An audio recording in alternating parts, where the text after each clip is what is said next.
Parlons maintenant de l'occupation anarchique des espaces publics et trottoirs dans le district d'Abidjan. Parlons-en donc. L'on se souvient de l'opération de déguerpissement des commerçants des espaces publics initiée l'année dernière par la ministre de la Salubrité urbaine, Anne Ouloto, qui est notre invitée. Bonsoir, Madame la ministre. Bonsoir. Mais voilà, quel constat aujourd'hui? Suivez.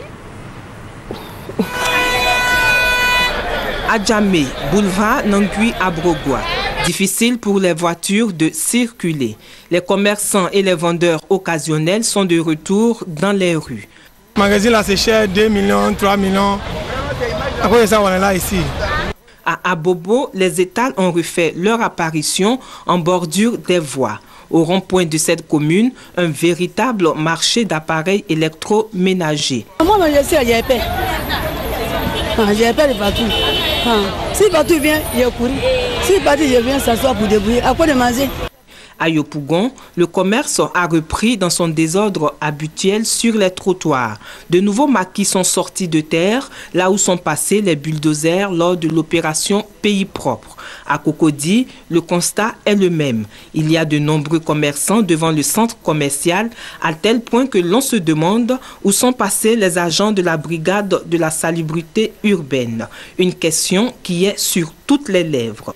L'occupation anarchique des trottoirs et espaces publics, il faut le dire, est toujours et encore d'actualité dans le district d'Abidjan.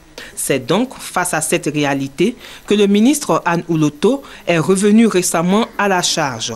Pour ce faire, plusieurs commerçants ont été à nouveau déguerpis à Adjamé. L'on s'interroge tout de même. À quand le retour de l'ordre dans les villes de Côte d'Ivoire? Voilà, la question vous est posée, Madame la ministre.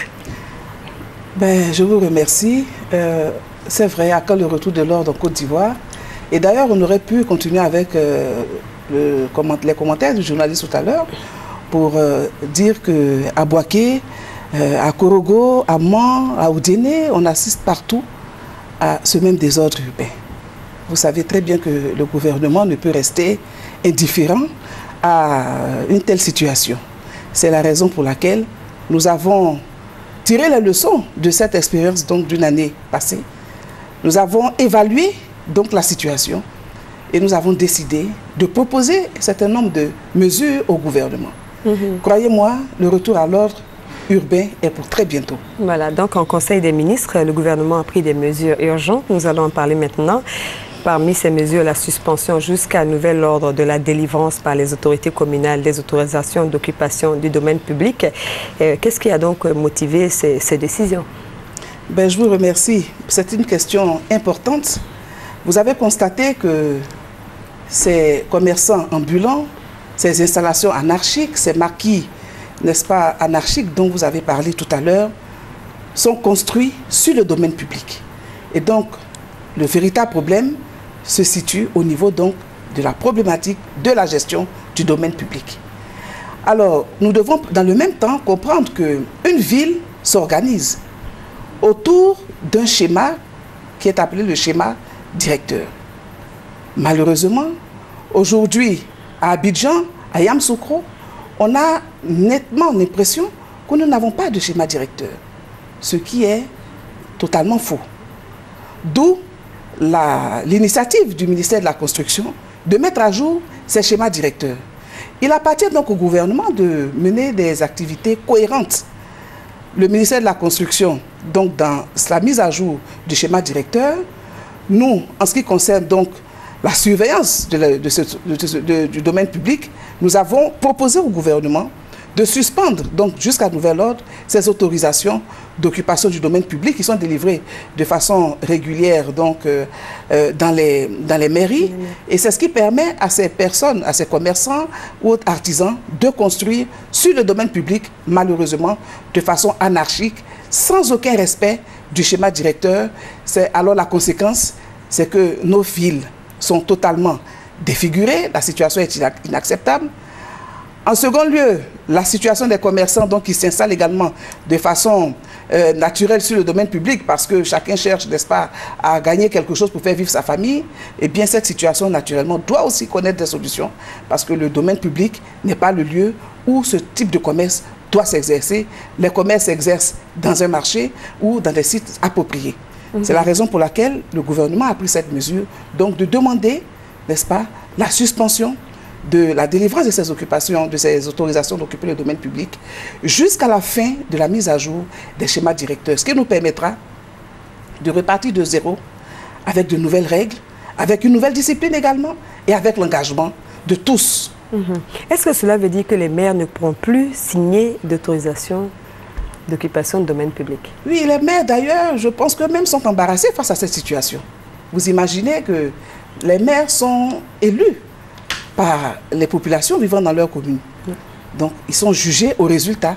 Et la situation aujourd'hui de nos villes ne satisfait pas du tout les maires, contrairement à ce que certaines personnes croient. Le gouvernement a pour mission d'accompagner donc ces responsables locaux, n'est-ce pas, dans la bonne exécution de leur mission. C'est une manière, en tout cas pour nous, ministère de la Salubrité, de les accompagner. Et je pense qu'ils sont, pour ma part, je pense qu'ils sont favorables à cette mesure.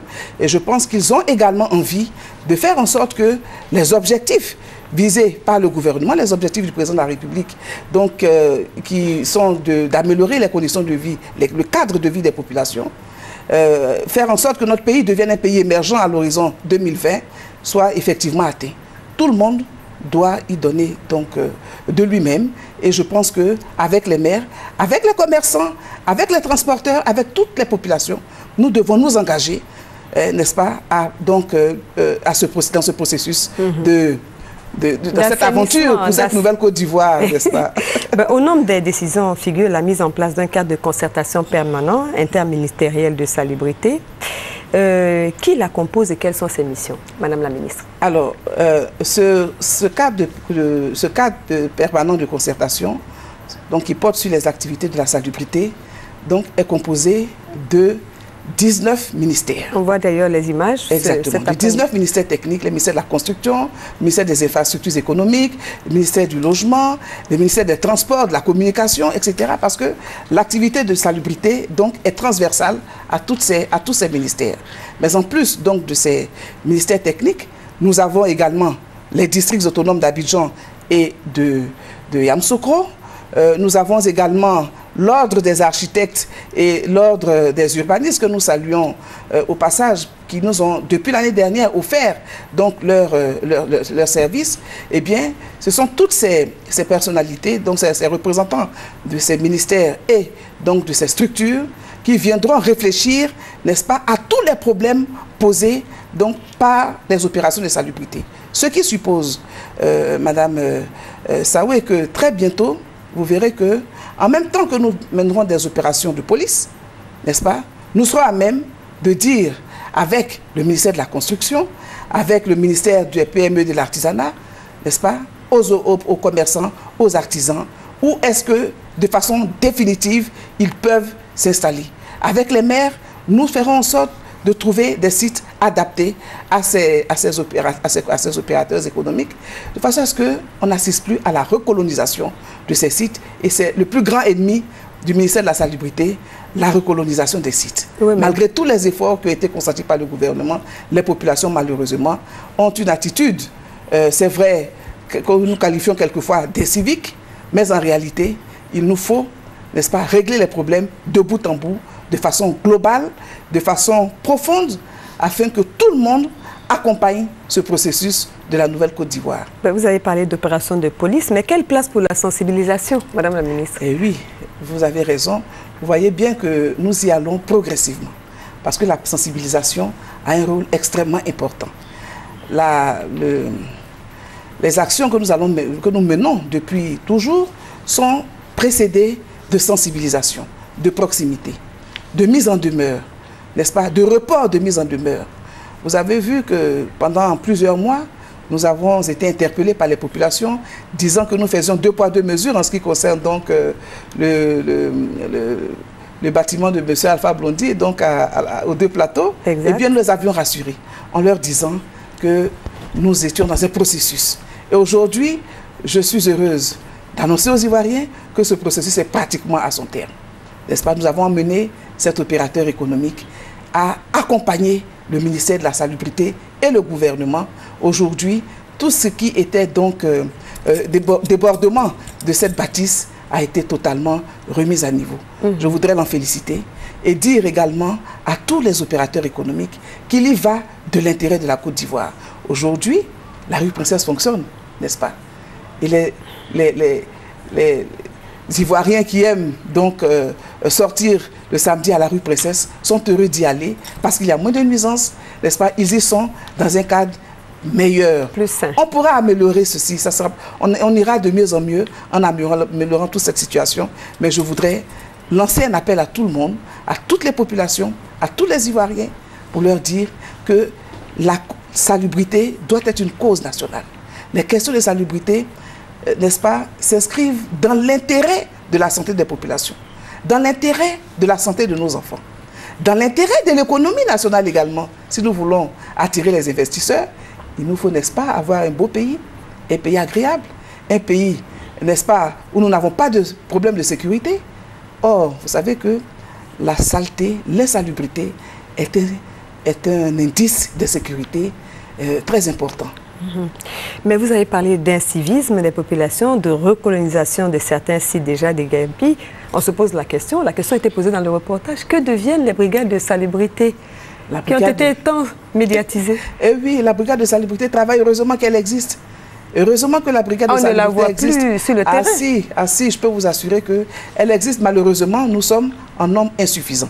Mais alors, je voudrais vous rassurer, parce que le gouvernement, justement pour appuyer cette brigade de salubrité, a également décidé de la mise en place d'une cellule spéciale donc de police, n'est-ce pas, qui appuiera la brigade de salubrité, n'est-ce pas, de l'Agence nationale de salubrité urbaine, et donc avec, si vous voulez, par des actions spéciales de police, nous en aurons 4 par année, et vous verrez que ces opérations spéciales qui seront soutenues par le ministère de l'Intérieur, par le ministère de la Défense, par tous les ministères techniques dont je vous ai parlé tout à l'heure, par les districts également, eh bien, seront des opérations très fortes, des opérations connues d'avance, avant lesquelles nous allons donc mener des activités de sensibilisation, d'information, afin que les populations finissent par comprendre que la vie d'un pays, c'est aussi l'ordre. Et cet ordre-là sera respecté par tous, parce que de façon régulière, n'est-ce pas, une fois par trimestre, une police spéciale appuiera la brigade de salubrité afin que ces sites ne soient plus recolonisés et afin que nous soyons donc dans une situation de solution durable en ce qui concerne l'ordre, la discipline et la propreté de notre pays, de toutes les villes de la Côte d'Ivoire, pas seulement d'Abidjan, pas seulement de Yamoussoukro. Mais votre dernier mot pour les populations, votre dernier message fort? Ben, je voudrais dire aux populations de Côte d'Ivoire qu'elles ont été là, dans tous les combats, présentes, ces populations. Les combats pour la démocratie, les combats pour la justice. Aujourd'hui, elles sont également engagées pour la réconciliation.